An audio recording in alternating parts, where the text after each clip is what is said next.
Good evening. I'm Andrew Bing, and I'm the hearing officer who will be facilitating today's hearing for the Federal Railroad Administration, abbreviated FRA, and the Maryland Department of Transportation Maryland Transit Administration, abbreviated M.MTA. Today is the fourth of 6 public hearing sessions that FRA and M.MTA will be conducting for the Baltimore-Washington Superconducting Maglev Project, or SCMaglev, Draft Environmental Impact Statement, or DEIS, the Section 4F Evaluation, and Draft Section 106 Programmatic Agreement. The SCMaglev project consists of a high-speed passenger train that uses powerful magnetic forces for all aspects of operation: acceleration, deceleration, guidance, and levitation, resulting in operating speeds of over 300 miles per hour. The proposed SCMaglev system would operate between Washington, D.C. and Baltimore, Maryland, with an intermediary stop at BWI Marshall Airport. The system consists of an alignment primarily located in Deep Tunnel, 3 station locations, a train maintenance facility, and ancillary features. The purpose of this hearing is for the public to provide official testimony and comments on the study's DEIS, Draft Section 4F Evaluation, and Draft Section 106 Programmatic Agreement. We hope you've had the chance to review the DEIS and public hearing materials on the project website at bwmaglev.info. There are multiple ways to comment on the DEIS. You can provide testimony through the public hearing call-in testimony sessions. You can also complete a comment form online or send an email or written letter. Details on ways to comment can be found on the project website by visiting the DEIS page under the Project Documents tab. Comments must be received before 11:59 p.m. on May 24th, 2021. All comments received, whether at the hearing through testimony or through other methods such as a comment form, email, or mail, will be given equal consideration. Today, I will introduce project leadership attendees from FRA and M.MTA and review Title VI of the Civil Rights Act of 1964 and how it relates to the transportation project planning process. I will review the hearing procedures and open the phone line for live testimony. Today's public hearing is being audio recorded. The official transcript of the public hearing testimony will become part of the project record and will be available for public review on the SCMaglev project website at bwmaglev.info. We will not sell or share your email address, telephone number, name, mailing address, or any other personal and non-public information with any third party. We will only utilize information you voluntarily provide to document your public testimony, respond to any specific requests for information, and/or contact you regarding technical difficulties. I will now introduce the panelists in attendance for tonight's hearing. Marlis Osterhues, FRA, Chief Environmental and Project Engineering Division. Matthew Milkey, FRA, Environmental Protection Specialist. And Lauren Molesworth, MDOT Environmental Planning Division Manager. I would like to now introduce Marlis Osterhues from FRA to provide a brief welcome. Good evening. I am Marlis Osterhues with the Federal Railroad Administration, or FRA. Matthew Milkey is also here with me this evening to represent FRA. On behalf of FRA, we welcome you to the telephonic public hearing for the SCMaglev Project DEIS. We appreciate your participation in this public hearing, which is an important component of the process under the National Environmental Policy Act, the National Historic Preservation Act, and Section 4F of the Department of Transportation Act. FRA and Maryland DOT are the lead agencies for this project, which are being sponsored by the private company Baltimore-Washington Rapid Rail, or BWRR. At this time, FRA has not selected a preferred alternative, allowing the agency the opportunity to first consider the full range of comments from agencies and the public. Further information on the project, along with a form to submit written comments, can be found at the project website. We look forward to hearing and considering your comments on the environmental impacts of this proposed rail project. Thank you. Thanks, Marlis. On behalf of M.MTA, I will explain the significance of Title VI and how it relates to the transportation project planning process. Title VI of the Civil Rights Act of 1964 was put into effect to prohibit discrimination on the basis of race, color, or national origin. To support the act, the United States government designated additional statutes, laws, regulations, and executive orders to provide guidance for the effective execution of the objectives of Title VI. M.MTA is responsible for upholding the principles of Title VI of the Civil Rights Act of 1964 and related guidance. M.MTA's policies and programs should not discriminate against people on the grounds of race, color, national origin, sex, age, English proficiency, income level, or disability. The M.MTA policies and programs should avoid disproportionately high or adverse impacts on minority populations and low-income populations. M.MTA seeks to provide citizens, stakeholder groups, and other interested parties with reasonable opportunities to be involved in the planning process. Today's public hearing is being broadcast via the internet and by phone. The panelists and I will be listening to all public comments. My role as the hearing officer is to run an orderly public hearing. I'm committed to providing members of the public an opportunity to provide comments in an organized, fair, and professional manner. Offensive or profane language will not be allowed. After one warning, if offensive or profane language continues, the call will be ended or the speaker will be disconnected.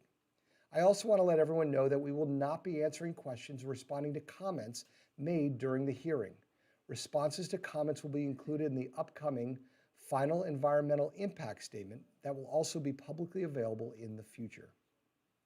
If you've joined us today to listen to the public hearing and would like to provide live testimony but have not yet registered, please go to the project website at bwmaglev.info to register.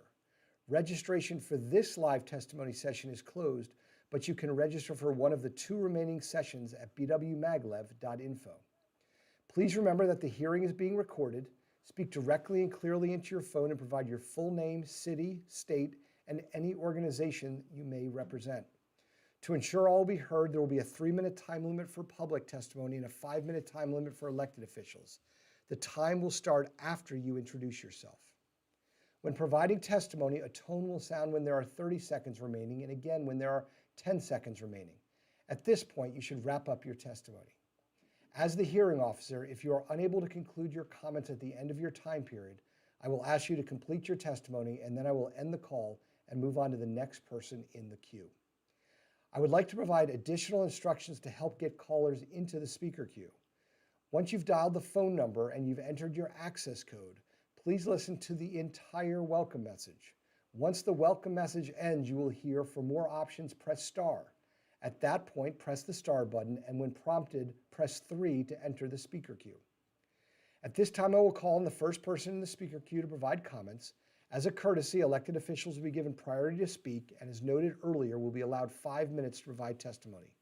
One last reminder, after I introduce the caller, there may be a brief lag before they are heard.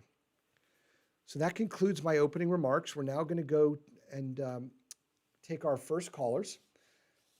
So our first caller will be Ina Fells. After Ina will be Eugene Scarpula. I'm sorry, I misread my information that was provided to me. Let me back up here. So our first caller will be New Carrollton City Council Member Stephen John, and then after Council Member Stephen John will be Ina Fells. I apologize for that. Council Member John, after the automated message, please state your name, spell your name, and provide your city and state of residence.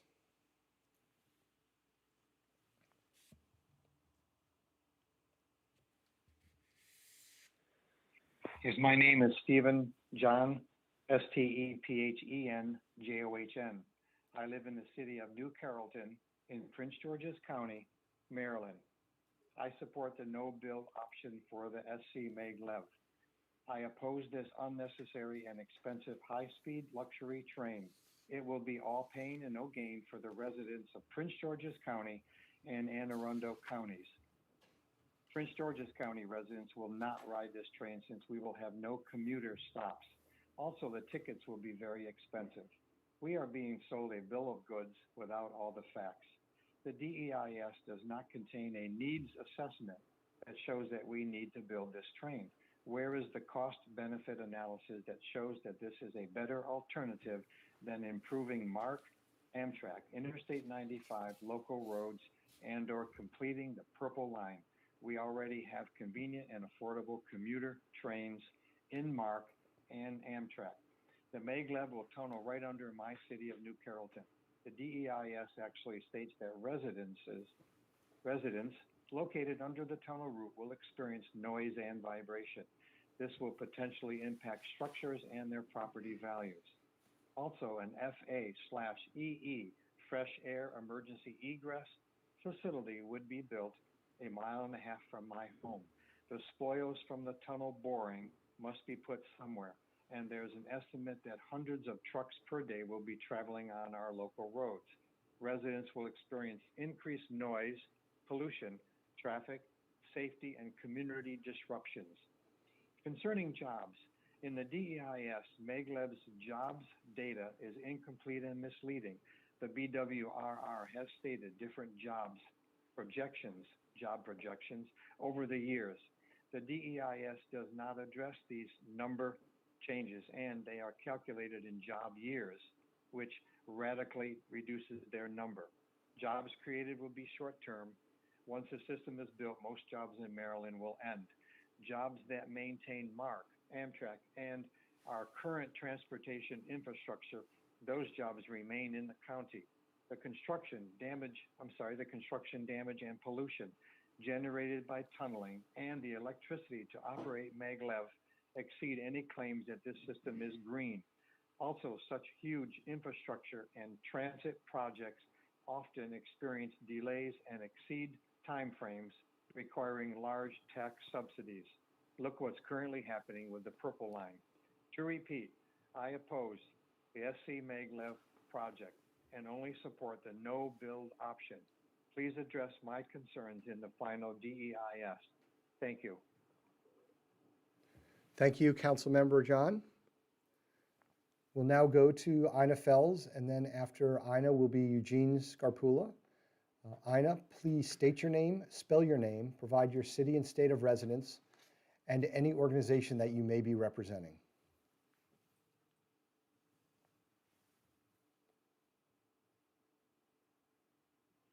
My name is Ina Fells, INAFELLS. My husband is Wayne, WAYNE. We live in Hyattsville, Maryland, subdivision Woodlawn. According to 2010 census data, my community, Woodlawn, is an environmental justice community, EJ community. My husband and I support the no-bill option. These are the concerns we have that will greatly impact our lives in retirement. As with other larger projects implemented in the state of Maryland, taxpayers will end up subsidizing the project's operation and maintenance.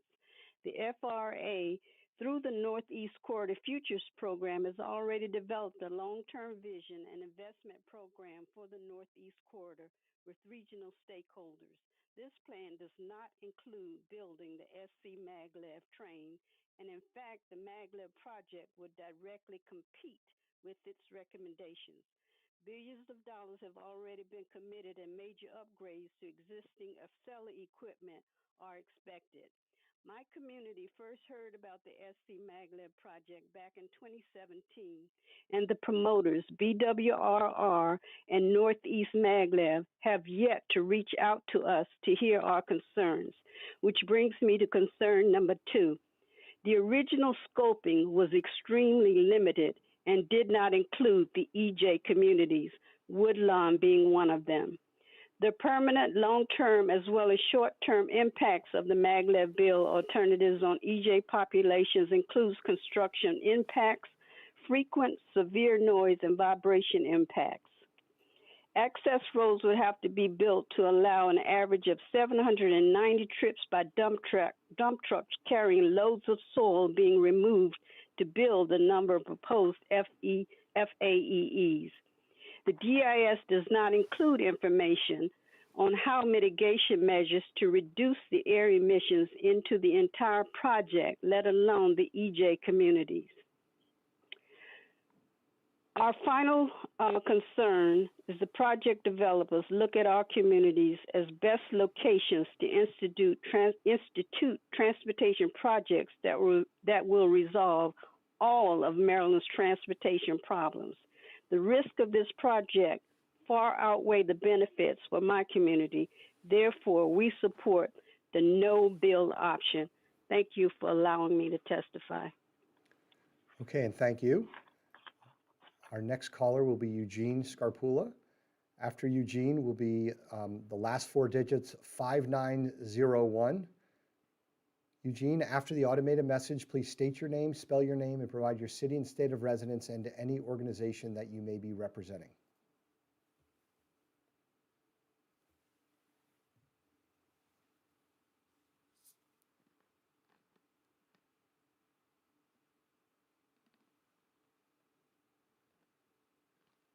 Okay, we'll give it another few seconds to get Eugene on.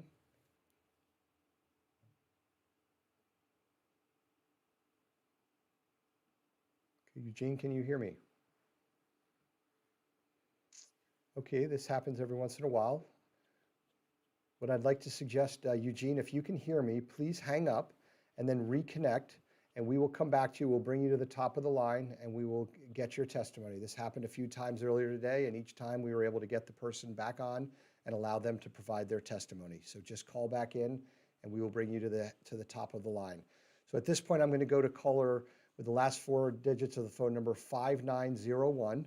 5901, if you could please state your name, spell your name, provide your city and state of residence, and any organization that you may be representing.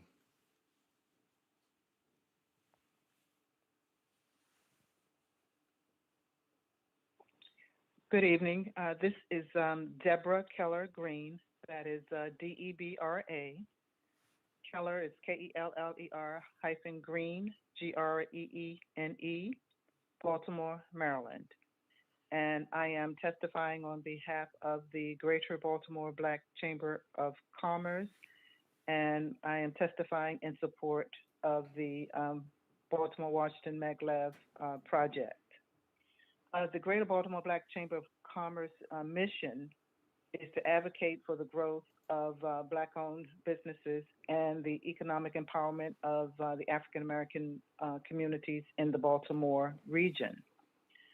We believe that the Baltimore-Washington-Maglev project supports our mission in that it will provide workforce opportunities for Baltimore residents in communities of color and contracting opportunities for MBE certified Black contractors and professional service providers in the Baltimore area.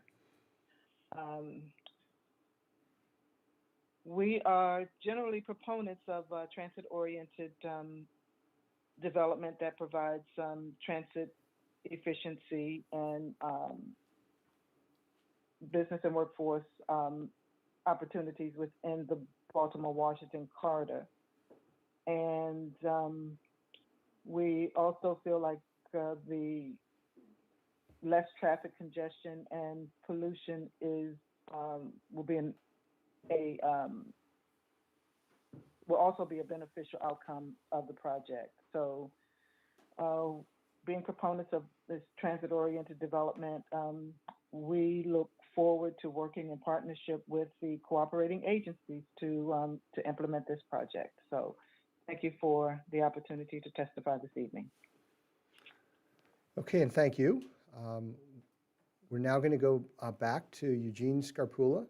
After Eugene will be caller with the last four digits, 5390.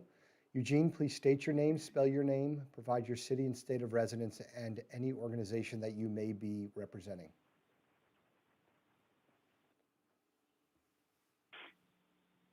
My name is Eugene Scarpula.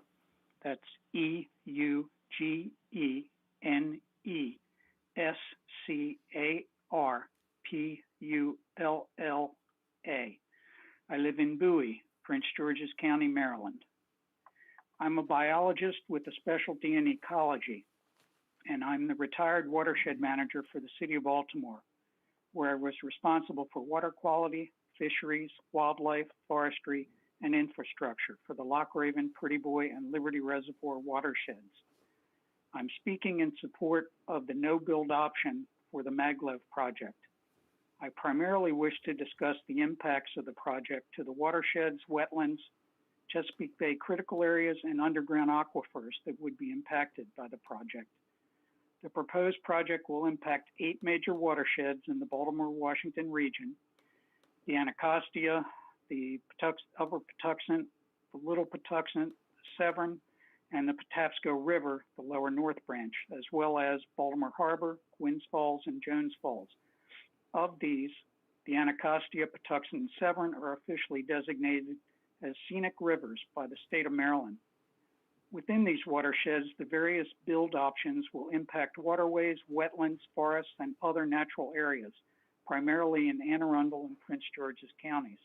The construction and build out of impervious surfaces will increase sediment and other pollutant loadings to surface waters, will affect surface water hydrology and riparian stream buffers, and will alter or destroy habitat for the various federal and state rare, threatened, and endangered plant and animal species that were identified in the Maglev DEIS. Non-tidal wetlands of special state concern were identified along 3 major waterways and their tributaries, specifically Beaver Dam Creek and Beck Branch, which are both tributaries of the Anacostia River, as well as wetlands along the Patuxent River. These areas also provide habitat for various rare, threatened, and endangered plant and animal species. The project will impact portions of the designated Chesapeake Bay critical areas associated with the Anacostia River, Patapsco River, Middle Branch Patapsco River, and Baltimore Harbor. These critical areas were established for the protection of the Chesapeake Bay. Portions of the proposed tunnel are located within or adjacent to the Patapsco and the Patuxent aquifers, which are wellhead protection areas in Anne Arundel and Prince George's counties. Tunnel boring activities could potentially go through aquifers and permanently disrupt their normal functioning as sources of drinking water. The bottom line is that for the protection of the region's watersheds, wetlands, critical areas, aquifers, and drinking water sources, as well as for the protection of the various federal and state rare, threatened, and endangered plant and animal species, the only viable alternative is the no-build option. Thank you for your time. Okay, thank you. We're now going to go to the last 4 digits, 5390. After that will be Raul Cruz Cano. Caller 5390, please state your name, spell your name, provide your city and state of residence, and to any organization that you may be representing.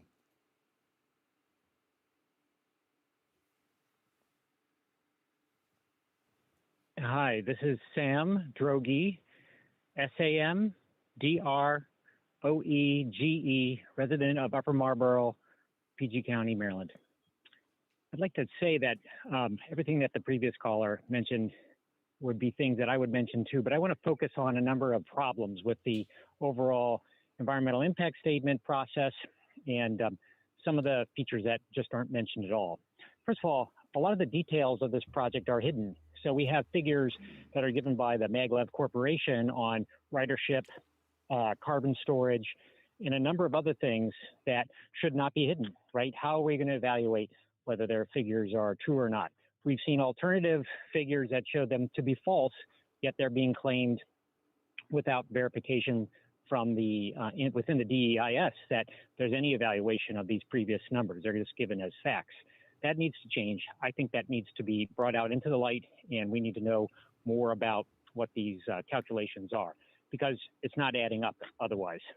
Second, I want to point out that when the Maglev comes above ground, it's almost entirely through public parks, public properties, conservation areas, things that are there for the public good, just like the claim is that the Maglev line is going to be for the public good.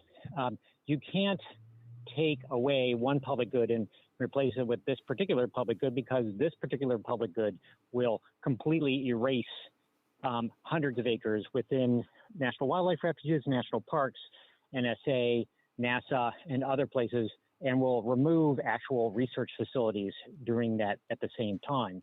So it seems antithetical that we would allow a public good to replace something that was put there. These research areas were put there because they need large tracts of land, and the plants and animals that they study also need to have large tracts of land to move back and forth. You can't simply take it away. Additionally, we have to look at the precedent this sets. If we move these lands, these conservation lands, away to private corporations, there's no real reason that any private corporation that has a large enough land mass that they need can't also have it. So it really is inappropriate for many different reasons. Additionally, we look at the environmental impact statement, and they don't really broach it all. This needs to be changed, I think. The problems of access roads. So it focuses on the actual damage done by the impactful train line and the impactful and even larger 200-acre train facility. Was that my beep number? I'm not sure. You still have anyway, 30, you still have 30 seconds. I want to point out that 30 seconds. Okay. I want to point out that that's not a complete job. A better assessment needs to be made of the roads that will have to be created to access those and the impacts of those roads. Thank you very much. Okay, thank you. Before I go to our next caller, I just want to make a couple of announcements because we have had several people join us since I read my opening remarks. First of all, if you have registered for this hearing and are trying to get into the speaker queue, I just want to provide some information to help people understand how to get in. So after you dial the phone number and enter your access code, you must listen to the entire welcome message. Once the welcome message ends, you will hear for more options, press star. At that point, press the star button, and then when prompted, press 3 to enter the speaker queue. I also want to let people know that you will have 3 minutes to provide your public testimony. There will be a tone that sounds when there's 30 seconds remaining and a second tone that sounds when you have 10 seconds remaining. And at that point, you should wrap up. There also will be a brief lag after I introduce the callers before they come on. One more announcement.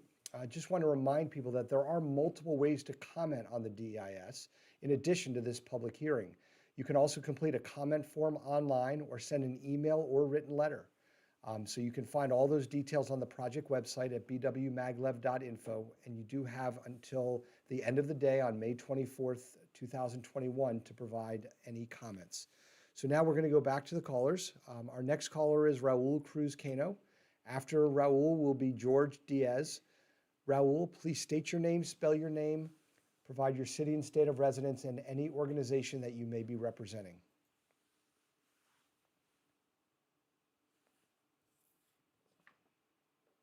Hello, my name is Raul Cruz Cano. It's spelled R-A-U-L-C-R-U-Z-C-A-N-O, and I live in Greenville, Maryland. First of all, I'd like to... Hello, my name is Raul Cruz Cano. It is spelled R-A-U-L-C-R-U-Z-C-A-N-O.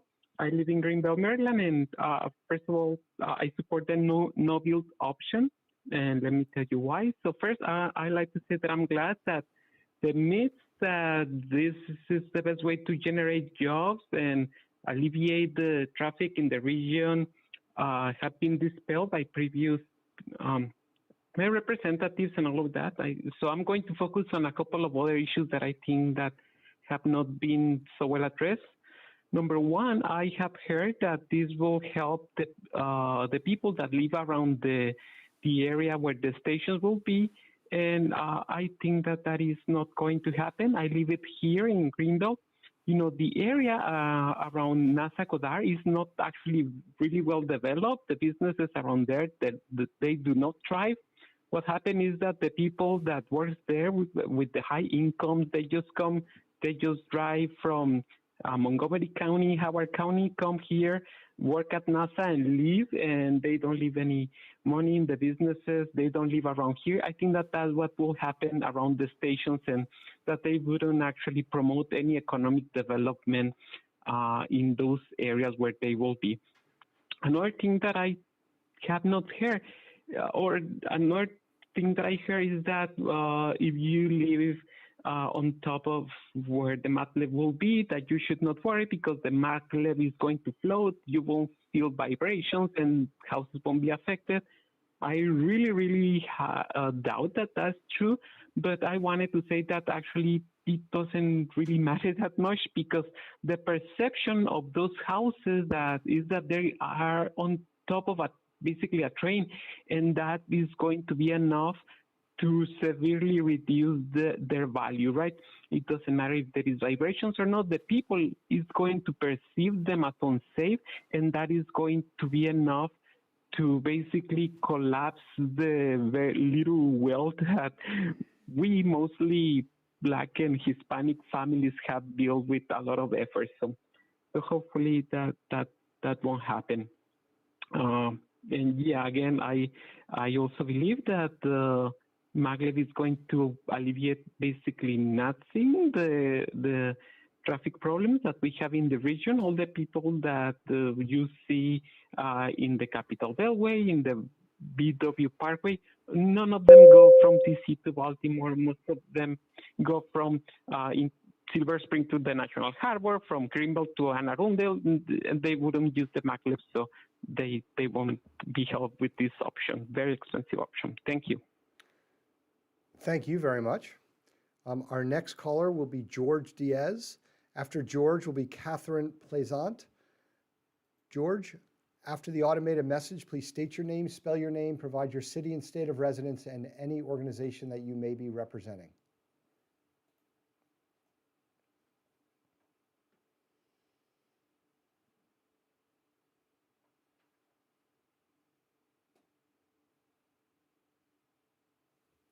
Okay, we'll give another couple seconds to see if we can get George onto the line.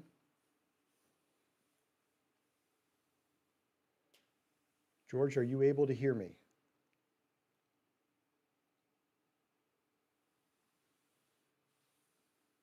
Okay, what we're going to do, and this happened earlier, George, we're going to ask you to disconnect and then call back in. We will bring you to the top of the list and allow you to make your testimony. As I mentioned earlier, this has happened a few different times, but each time we've been able to get the person back on and able to provide their testimony. So I'm going to move on right now to Catherine Plaisant. Catherine, if you could please state your name, spell your name, provide your city and state of residence, and any organization that you are representing or may be representing.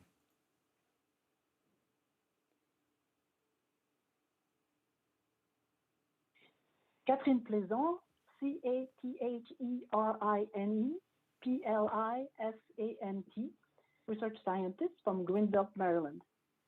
I love and use high-speed trains often abroad, but I support a no-build option for this project.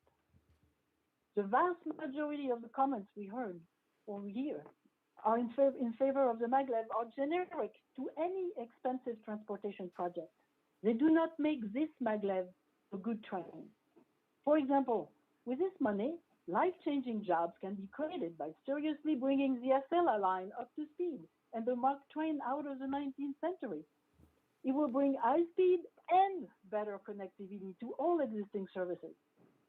Changes already underway should be used to measure the impact of the maglev. The DES boasts about stealing most of Amtrak passengers, but fails to say that Amtrak jobs would therefore be lost. Just one way the long-term jobs are an illusion. Please include in your study the impact of having two competing systems, none being profitable as there are no profitable trains, and what is lost by weakening other transit options available to many.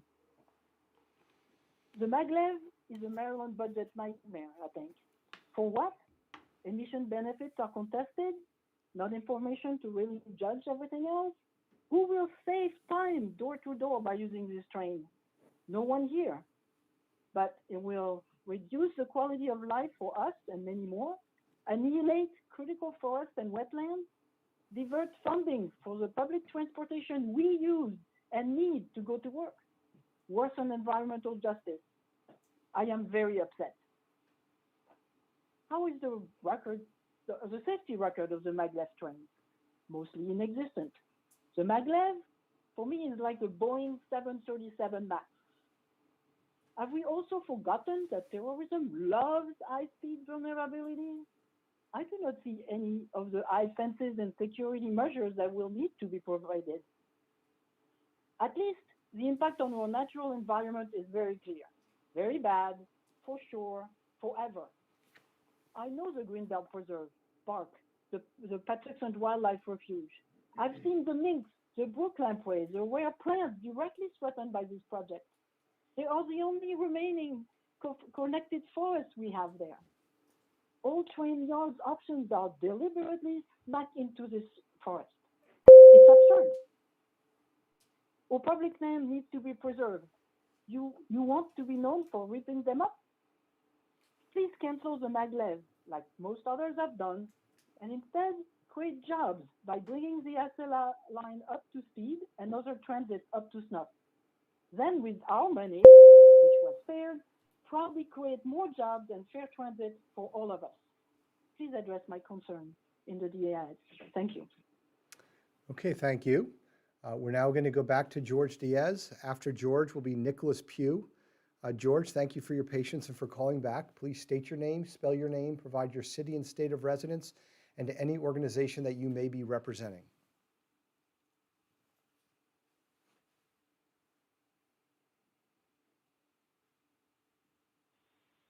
My name is George Diaz. My name is spelled Georgediez.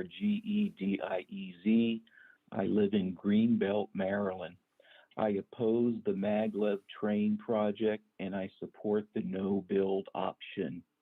My home and the homes of my neighbors are located in close proximity to a planned site for a tunnel portal through which trains would transition from the tunnel to the viaduct at speeds approaching 300 miles per hour. The noise and vibration impacts, including sonic booms as the trains emerge from the tunnel, would be amplified by the wood-framed homes in which I and my neighbors live, and by the clay soil upon which our homes are sited.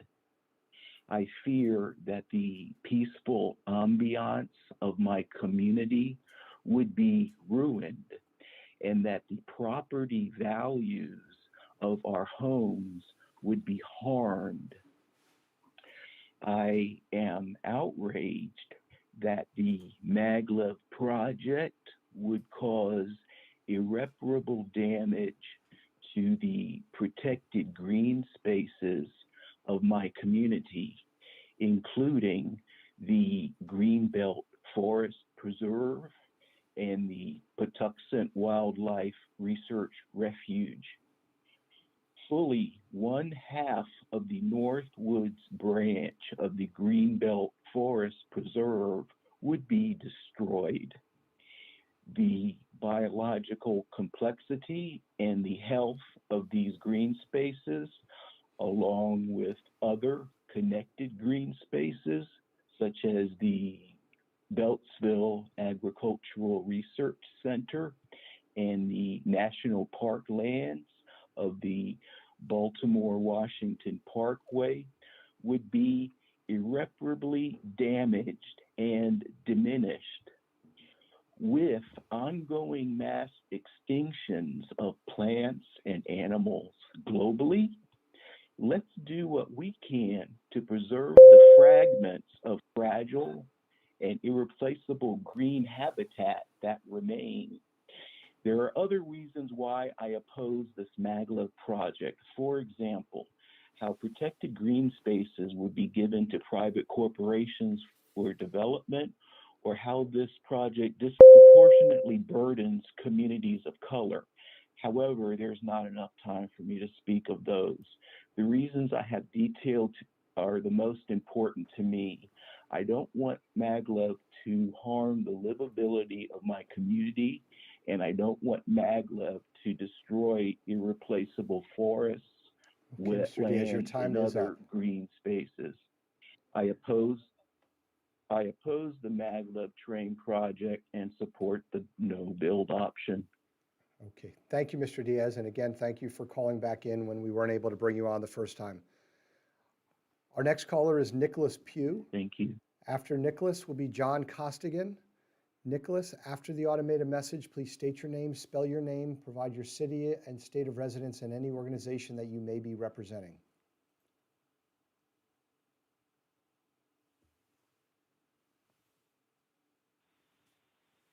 Hello, my name is Nicholas Pugh, NICHOLAS PUGH, and I live in Accokeek, Maryland, in Prince George's County. Presently, I am a senior at Oxon Hill High School, and my career goal is to become a software engineer. This is why I support the Maglev project, as it is important for me to as I pursue my career. This project will make the way for many future engineers, such as myself, to be a part of this phenomenal transportation experience, the making of the world's fastest and most advanced train. It will provide millions of careers, not just jobs for those who have received the required skills to work in different industries. And most importantly to me, as an aspiring software engineer, the opportunity is endless. Can you imagine how that will look on my resume? So many of my colleagues need this type of exposure and a chance to be recognized for what our education has prepared us for. I applaud the Maglev project for the possibility of opening doors for future engineers who find it a challenge during and or after their educational pursuit to enter into the world of engineering. This will give me an opportunity to work on a project in the real world and see how engineers work in my community. I have never been able to really get this opportunity, and I feel as if I watch people who are engineers now, it will help me as I go out in my career when I graduate from college 4 years down the road. Thank you for your time and listening to me, and I support the Maglev project. Okay, thank you very much. We'll now go to John Costigan. After John will be Gerald Belsky. John, after the automated message, please state your name, spell your name, provide your city and state of residence and any organization that you may be representing.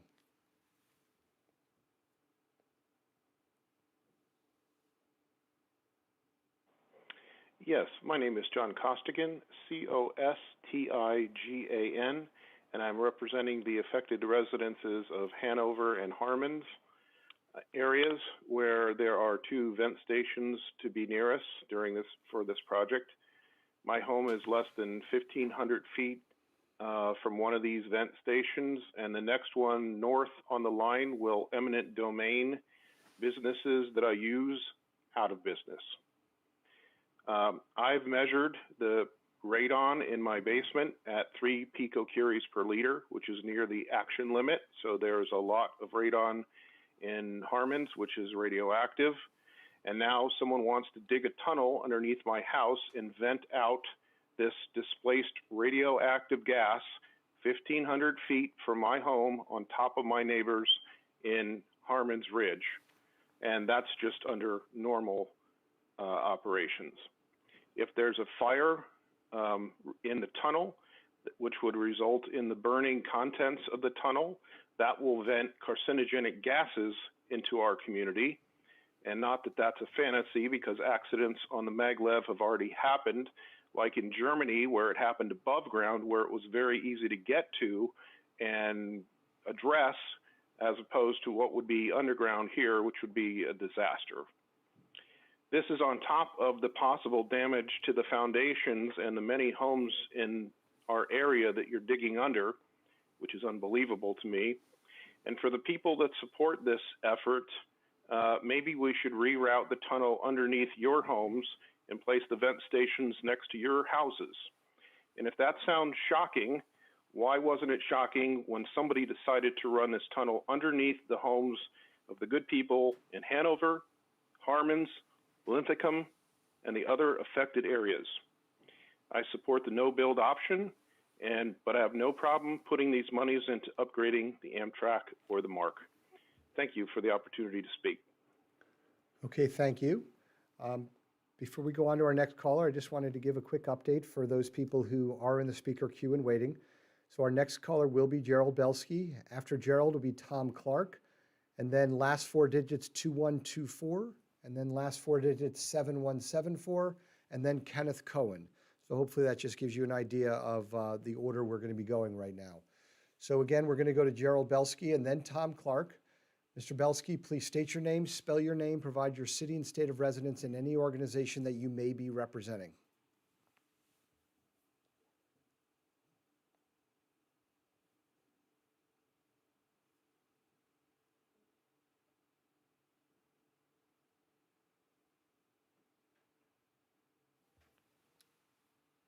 Mr. Belsky, are you there?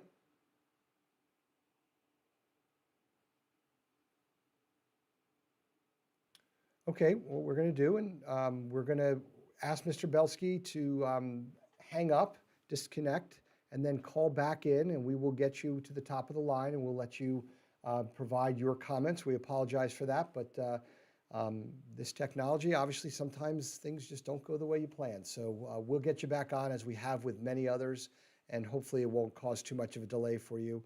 We're going to go to Tom Clark now. Mr. Clark, please state your name, spell your name, provide your city and state of residence, and any organization that you may be representing.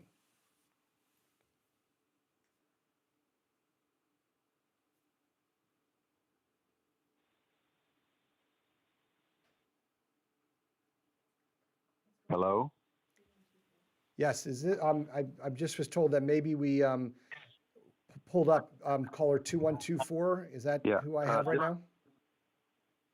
That's my number, yes. Okay, well, I'm sorry about that. We went a little out of order. So let me You just want hold. me to- If you could just hold on for 1 second. Mr. Clark, we will get to you. I apologize. We're going to do this caller 2124. Please state your name, spell your name, provide your city and state of residence, and any organization you may be representing. Oh, okay. My name is Robert Parsley, Parsley. I'm a resident of Crofton, Anne Arundel County, Maryland.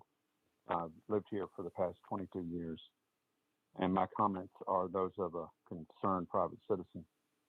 I am calling to support the Maglev project in large part because I've enjoyed traveling many parts of the world the last 25 and 30 years. Of course, COVID has hindered that. What I have noticed in my travels is the increasing deterioration of our own transportation infrastructure here, in particular our trains. We are behind in mass transportation compared to many places I've visited and enjoyed. Maglev represents a very modern form of rail travel, which we need. This project represents a test. And I just have to ask the question of everyone, are we willing to enter the 21st century, or will we be content to settle for much less? I hear a lot of people say they're willing to settle for less. The opponents of Maglev often cite many not in my backyard comments, which I do understand. But they're also the same kinds of remarks that were used against the horseless carriages and other things of another generation. This is a proven technology. 9 nations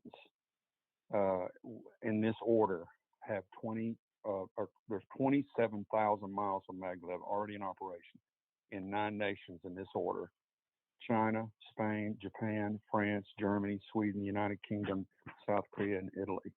Currently, in the United States, we have 33.5 miles of Maglev. It's all test track. We are the richest nation on earth, and we're going to hit a transportation dead end if this is crushed and turned back. I would like to see us do this because I think it's progress. I know it's hard on people, but all change is hard. I thank you for letting me express my opinion. Okay, thank you. We're going to go to Tom Clark now. Before I introduce Mr. Clark, I do want to just remind people and help people as they're trying to enter the speaker queue. Mr. Belsky, I see you coming in and then leaving again, and so I just want to provide you with some instructions that might help in getting you into the speaker queue. Once you dial the phone number and enter the access code, you need to listen to the entire welcome message. Once the welcome message ends, you will hear for more options, press star. At that point, press the star button, and then when prompted, press 3 to enter the speaker queue. So at this point, we are going to go to Mr. Clark. Mr. Clark, please state your name, spell your name, provide your city and state of residence, and any organization that you may be representing.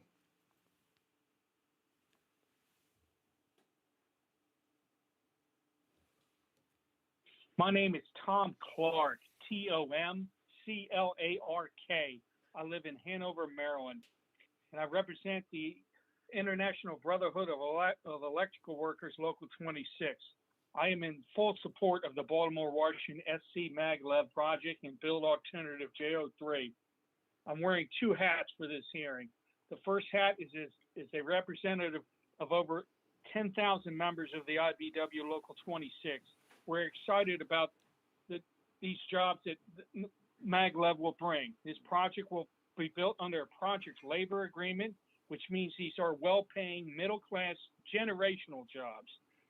Meaning, when I say generation, I mean not only will our members and your fellow citizens be able to house and feed their families, but these well-paying jobs will allow our members to put their children through college and allow our members to retire with security. I ask all those who call these temporary jobs, please remember that Local 26, we train. This is what we do. Construction jobs are temporary, but this is what we do. We train young men and women for a career that is well-paying and has a defined pension, and all of it at not one penny to the taxpayer. The second hat I wear tonight is that of a resident. This is my backyard. In fact, I live in Hanover, Maryland, but what thrills me about this project is not one home will be lost to the Maglev project, and I support it 100%. I thank you for your time, and I ask everyone to support this Maglev project. Thank you. Okay, thank you. We are going to go back to Mr. Belsky. After Mr. Belsky will be caller 7174. Mr. Belsky, I thank you for your patience, and hopefully we can get you on here. Please state your name, spell your name, provide your city and state of residence, and any organization that you may be representing.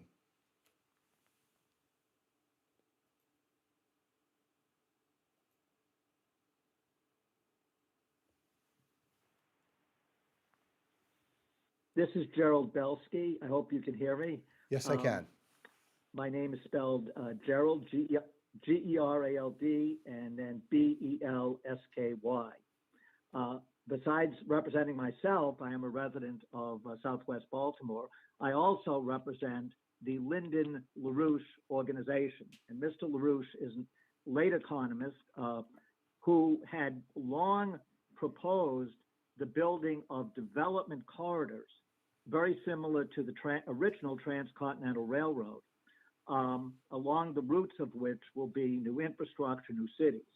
So I see this Maglev project as far more significant than simply this particular project in this area. I see it as holding the significance that the B&O Railroad held in being the first commercial railroad in the U.S., which opened the door to railroad construction all over the United States. But its full potential was only realized when Lincoln built the Transcontinental Railroad. And I believe the full potential of this Maglev project will be realized when the United States launches a whole new transportation project building Maglev all over the United States, which can be easily financed the way that Hamilton proposed with his national bank, Lincoln carried out with the greenbacks, or Franklin Roosevelt carried out in the New Deal through the Reconstruction Finance Corporation. What we need to build is a whole new level of productivity in the United States, which the Maglev project will function as a platform, a new platform, which will make the entire nation more productive, not only in reducing passenger traffic on our roads, but the potential for freight transportation in reducing truck transport will be enormous. So this is a revolutionary concept. It also dovetails with transportation corridors that are now being built by China all over the planet under the name of the Belt and Road, a project which I believe we should actually participate in, not see as a threat, but see as something we should build ourselves, both here and around the planet. I would say that those people who argue against the Maglev are using precisely the same arguments that have been used against every infrastructure project which involves construction. Those who argued that it will disrupt their neighborhood and destroy their homes are now arguing that we shouldn't have tunnels. On that basis, you would never have built anything in this area, including the interstate commerce, the interstate highways. So at this point, I would say absolutely, we must build this project and we will transform the nation. Thank you. Okay, thank you. Our next caller is last four digits of phone number 7174. After that will be Kenneth Cohen. Caller 7174, please state your name, spell your name, provide your city and state of residence, and any organization that you may be representing.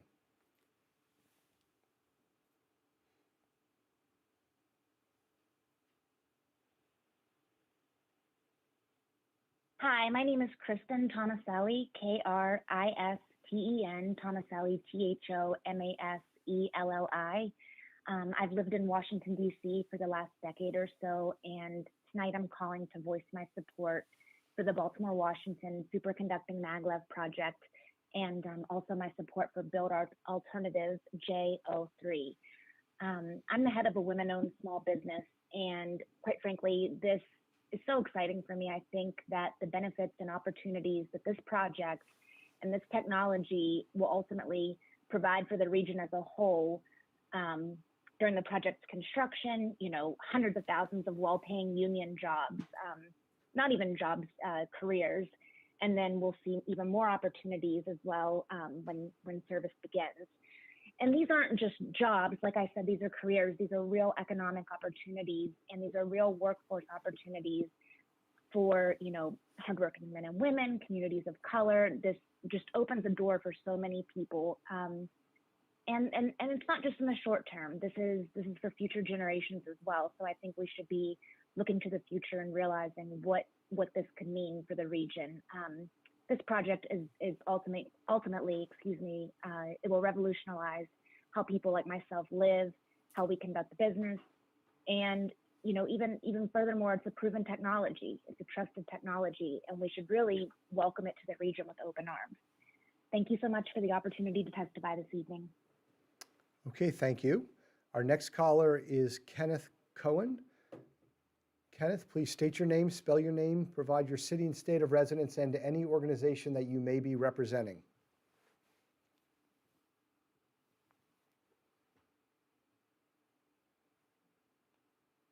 Hello, my name is Kenneth Cohen. The first name is Kenneth, Kenneth. The last name is Cohen, excuse me, Cohen. I'm a resident of Laurel, Maryland. I'm president of the Prince George's County Audubon Society. The Prince George's County Audubon Society and I support the no-build option, and we also endorse the environmental reasons given by previous speakers. We also totally respect the position of the union and the Chamber of Commerce. I'm directing these remarks not so much at the technical environmental aspects of the draft environmental impact statement, but at the representations. I believe that the representations that the Maglev has put forward are flawed and need to be reconsidered. For example, its object is a safe, revenue-producing, high-speed ground transportation system connected to other systems in the area because the projected population increase will demand more transportation. I don't think current population forecasts support that conclusion. There is no change in the population density at the two terminals of the proposed terminals of the line. If you live outside the Beltway, there is no advantage to driving into Washington or driving into Baltimore to connect to get to Mount Vernon, then go out to the Baltimore. There just doesn't work.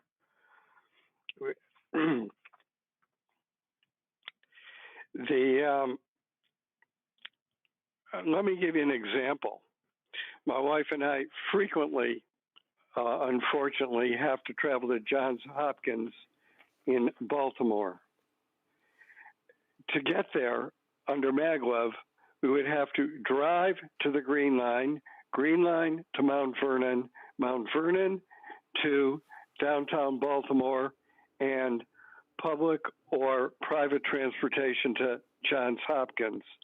A trip that takes us 35 minutes would end up taking an hour or longer. I also believe that the figures given don't add up. They claim they're getting 16.4 million cars off the road a day. That would be 45,000 for 16.4 million cars off the road a year. That'd be 44,000 a day, operating 24 hours a day. They would need to move 1,875 people per hour, 24 hours a day. It's 16-car trains with 762 passengers running 24 hours. They'd have to be making 3 to 4 trips every hour. Mr. Cohen, your time is up. With respect to the carbon emissions, it should be noted that the vehicles are changing to electric, and with the phasing out of our Mr. Cohen, I'm going to need you to wrap up in 5 seconds, or we're going to have to move on, okay? the carbon emissions will be greatly reduced. I have many other comments, which I will make in writing. And again, I want to thank all of the commentators, both pro and against. It's a pleasure to listen to what you have to say. Okay, thank you, Mr. Cohen. Okay, at this point, we have allowed all people to testify who have entered the speakers queue. We don't have any new callers. I do want to remind anyone who did register that we still have just about an hour left in this session, so there is time for you to come into the speaker queue to provide your testimony. We do have an individual who did call in earlier who has called back in, so we are going to go to that person since we don't have any other callers right now in the speaker queue. So I'm going to go to Sam Droege. Mr. Droege, please state your name, spell your name, provide your city and state of residence, and again, any organization that you may be representing.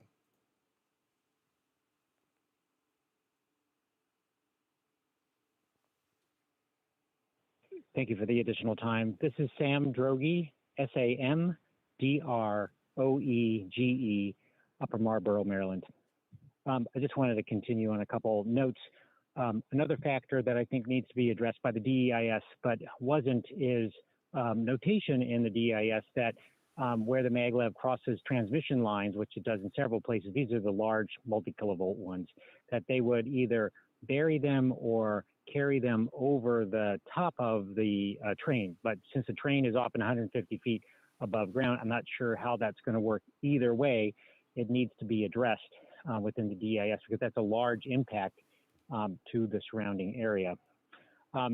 During the in the document, there's talk about that environmental destruction when you put in the, for example, a train yard is 200 acres, a mile by a quarter mile wide, of nothing but concrete and rubble, and often fill up to 150 feet and put into things like floodplains. That all that area would be eliminated and there'd be a mitigation presented. So a couple of problems. One, it doesn't really say. It says, well, we might use several ways of mitigating that.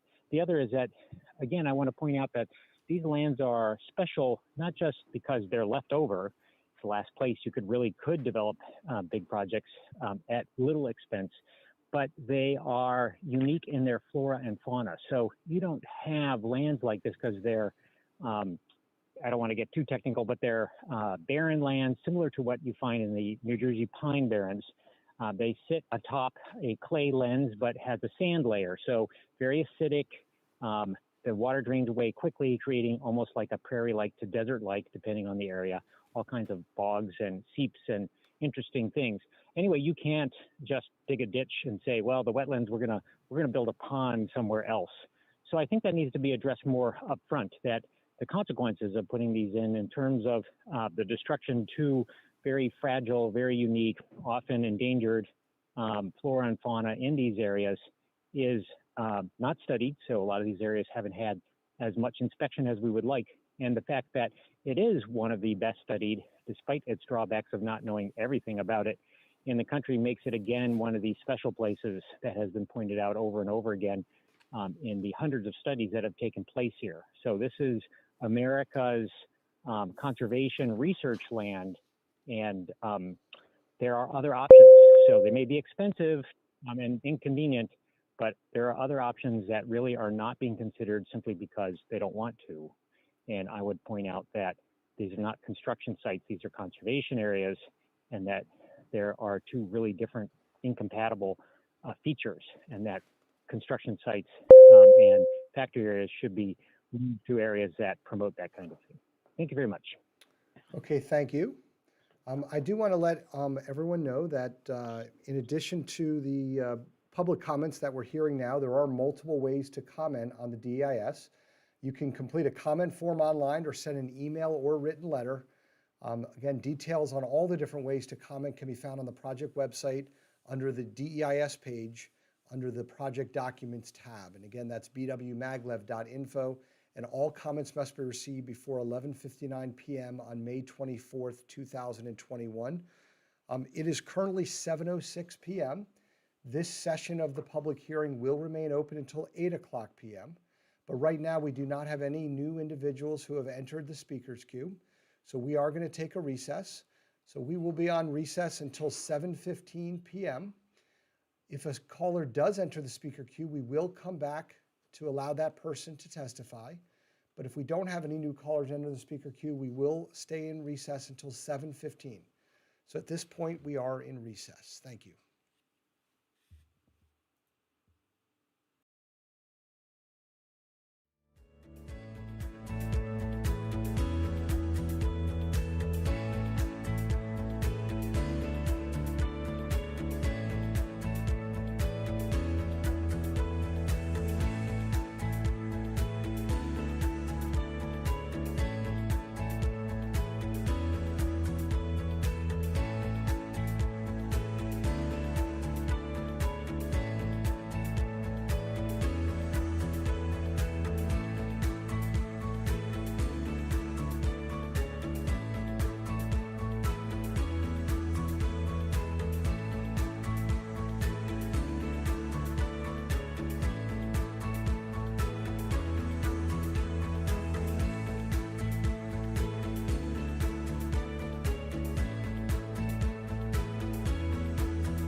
Okay, it is 7:15 p.m.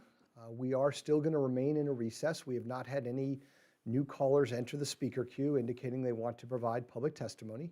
So we will remain in recess. I do want to let people know a couple quick announcements. First of all, this hearing session will remain open until 8 o'clock tonight. And I just want everyone to know that there will be one more day of public hearings, which will be this Saturday, April 10th. We'll have two sessions. The first session will start at 10 and end at 12. The second session will start at 2 in the afternoon and end at 4. And that will complete all of our public hearings. However, as I've mentioned, there are multiple ways to comment, and the official public comment period does not end until 11:59 p.m. on May 24th, 2021. So you can also complete a comment form online or send an email or written letter. All of those details on how to provide those comments can be found on the project website at bwmaglev.info. So with that, again, we don't have any callers who have entered the speaker queue, so we are going to remain in recess. Right now it is 7:16 p.m. I will come back on at 7:30, or if we get someone who enters the speaker queue, I will come on sooner and provide that person the opportunity to testify. So we will be in recess until 7:30 or until a caller enters the speaker queue. Thank you.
Okay, we're going to come back from recess right now at 7:30. It turns out that at the time we said we were going to come back from recess, we actually do have a caller who has entered the speaker's queue. So we're going to go to that person. The caller is coming in on the last four digits, 5130. I do just want to make a couple quick reminders before we bring that person onto the phone line. You'll have 3 minutes to make your comments. There will be a tone that you'll hear when there's 30 seconds remaining and a tone again when there's 10 seconds remaining. So at this time, caller 5130, please, after the automated message, please state your name, spell your name, provide your city and state of residence, and any organization that you may be representing.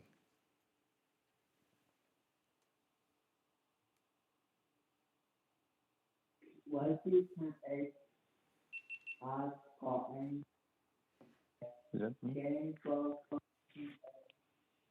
Hello? Yes.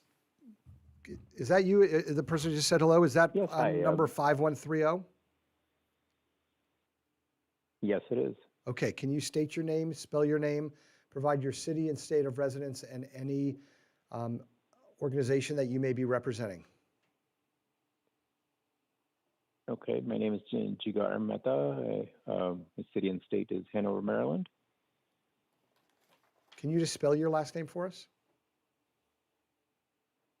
MEHTA. Okay, you have 3 minutes. Go ahead.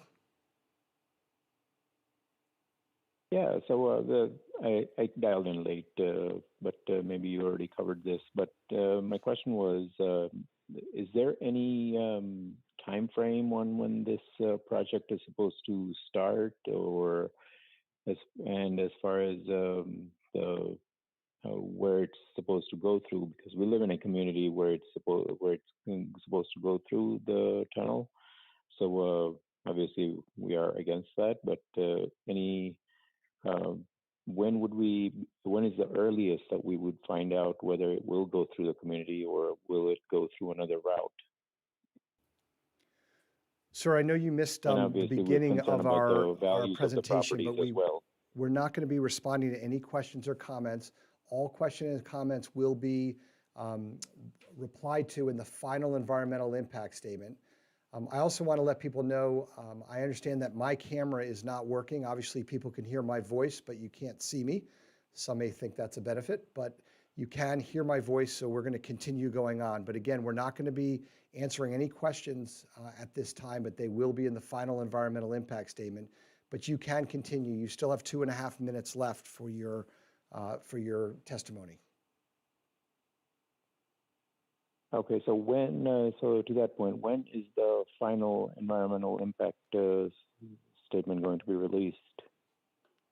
Okay, again, we don't have a specific date when that would be, so I can't provide that for you, but all questions pertaining to the DIS will be responded to or in the final environmental impact statement.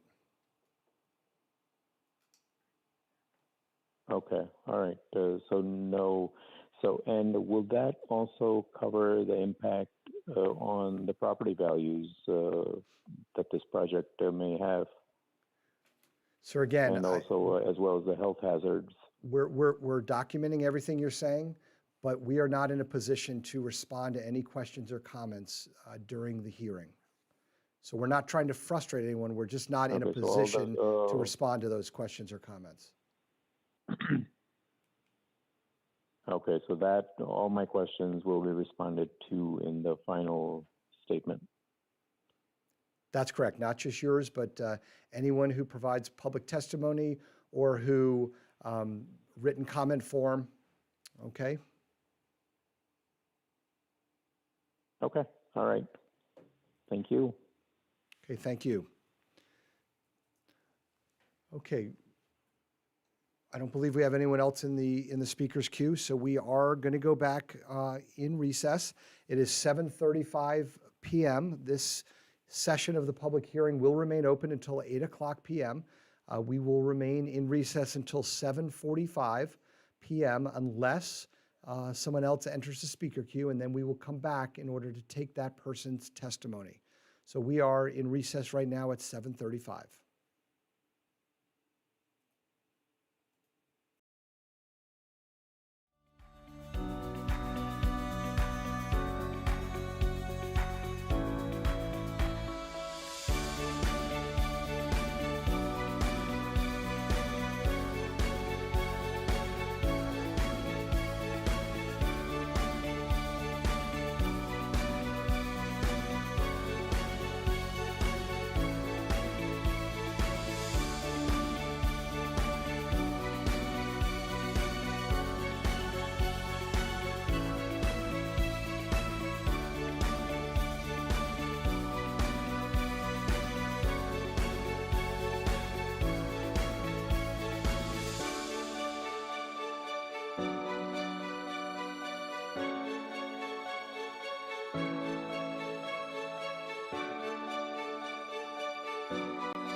Okay, it is 7:40 p.m., and we do have someone who has entered the speaker queue to provide testimony.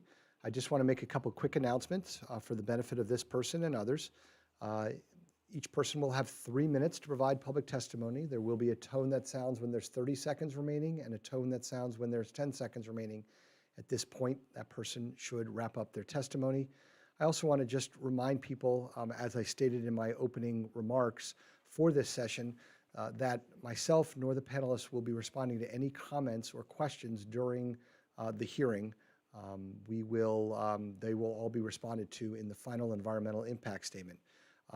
Also, what's apparent is we've been having a technical issue with our camera, so I am on just by voice only, although you should be able to see the panelists, and all of us, regardless of whether we're on camera, will be listening to all comments that are made. So at this point, we're going to go to our caller, which is last four digits 7710. 7710, please state your name, spell your name, provide your city and state of residence, and any organization that you may be representing.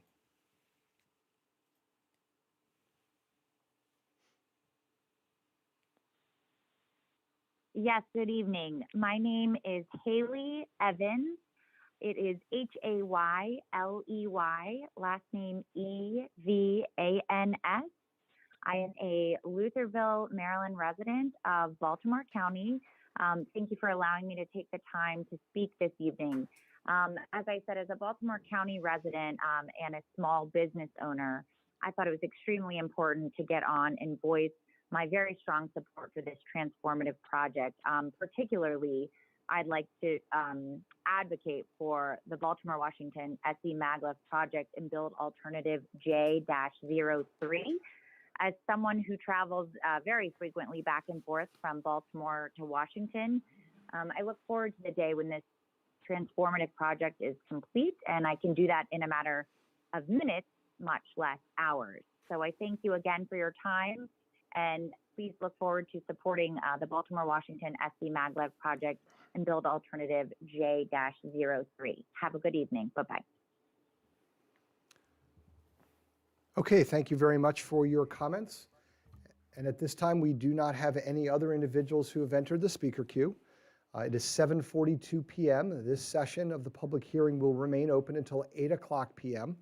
I do want to remind people that we do have one more day of public hearings, which will be this Saturday, April 10th. We will have hearings sessions from 10 to 12 in the morning and 2 to 4 in the afternoon. So there will be additional opportunities. Now, you do need to register in advance to provide comments during those sessions, and you can go to the project website at bwmaglev.info. So at this time, it is 7:43. We are going to go into recess. We will remain in recess until 7:50 p.m. I will come back on to provide an update. If we do get someone who enters the speaker queue before 7:50, we will come right back and allow that person to provide their testimony. Again, I apologize that my camera is not working, but all panelists, as well as myself, are listening to all public comments that are being made. So we are in recess. Thank you.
All right, it is 7:51 p.m. and we're going to come out of recess because we do have someone who's entered the speaker's queue.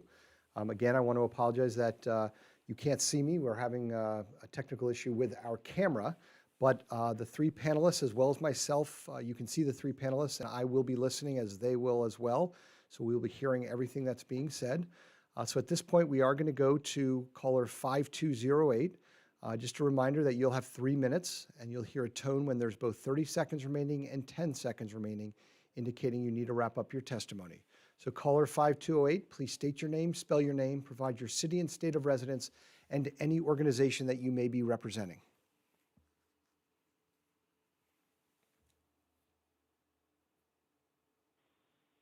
Niyati Mehta, Niyati, last name Mehta, Mehta, Hanover, Maryland. I am calling to vote against the Maglev project, which has one of the two proposed route going right under my house, and a beautiful community of 14 single-family houses, which were here for 11, 12 years, which will further cause health hazards and devaluation of my property. Thank you. Okay, thank you very much for your testimony. At this point, we do not have anyone else who is in the speaker's queue. It is 7:52 p.m. We still have 8 minutes or until 8 o'clock for this public hearing session. So we are going to go back in recess. We will be in recess until the closing time of 8 o'clock unless we have someone enter the speaker's queue. If we do, we will come back, bring that person onto the phone line and make sure that they are provided their full time to provide their comments. So again, it is 7:53 p.m. and we are in recess.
Okay, it is 8:00 p.m.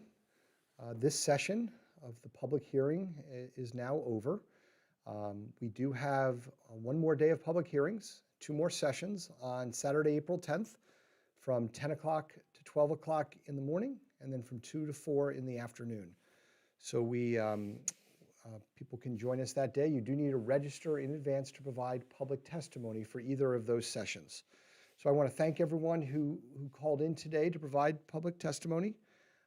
Again, it is 8:01 now, and this session is over. And again, thank you very much.